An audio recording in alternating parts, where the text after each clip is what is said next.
Merhaba topoko lasy toko vava no manaraka ny mety toetry ny andro any sy ara-misana-bolana ho an'ny androany dia tsy maro toerana amin'ny ankapobeny ny habaka ho an'iny atitany afovoany andrefana sy atsimony afovoantany iny. Andrasana kosa ny fandalovana rindrin-drahona ato atsimo sy atsimo atsinanan'ny nosy ato ho an'ny roa andro ho avy. Raha ny maripana kosa dia isy fidinany kely ny maripana ambony ny androny asabotsy ho an'ny afovoantany ny ilany atsinanana sy atsimo atsinanan'ny nosy iny. Raha ny mety toetry ny andro ho an'ny rapitso maraina dia isy ny orana tandrifon-drahona vitsy manodidina ny taolanaro ny maraina. Saika maina moa ny andro amin'ny ankapobeny any amin'ny faritra sisa andrahona amin'ny ankapobeny faritra safa Ambatsoa sy Analanjorofo toy izay koa ny atitany atsimo atsinanan'ny nosy iny. Ny tolakandro kosa indray dia isy ny orana tandrifon-drahona vitsy manodidina ny Bonglava Itasy ary koa ny ilany atsinanan'ny afovoantany toy izay koa ny faritra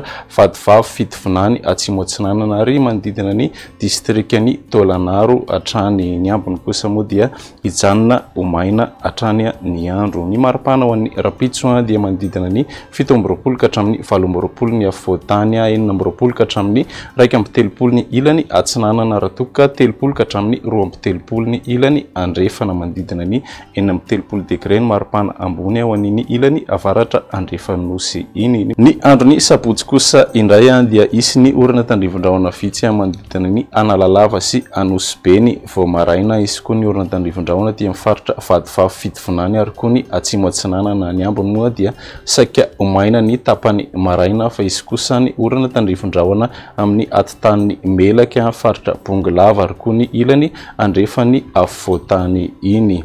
Ny mety maripana ho an'izay androny sabotsy izay manodidina ny 9 ka hatramin'ny 17 ny afovoantany, 4 ka hatramin'ny 1 ny ilany atsinanana raha toa ka 1 ka hatramin'ny 2 kosa ny ilany andrefana manodidina ny 17 degré ny maripana ambony ho an'ny Maheva-tanàna. Ny androny alahady kosa indray dia ho maina amin'ny ankapobeny tapany maraina andrahona mety isy orana tandrifon-drahona vitsy kosa ny faritra Ambatsoa sy Analanjorofo ny tapany maraina. Ny tolakandro kosa dia saika ahitana orana tandrifon-drahona vitsy ny afovoantany.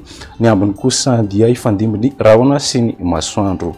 Ny maripana ho an'ny androny lahady manodidina ny 17 ka hatramin'ny 18 ny afovoantany, 19 ka hatramin'ny 1 ny ilany atsinanana raha toa ka 17 ka hatramin'ny 2 ny ilany andrefana manodidina ny 17 degré ny maripana ho an'iny tapany avaratra andrefan'ny nosy iny.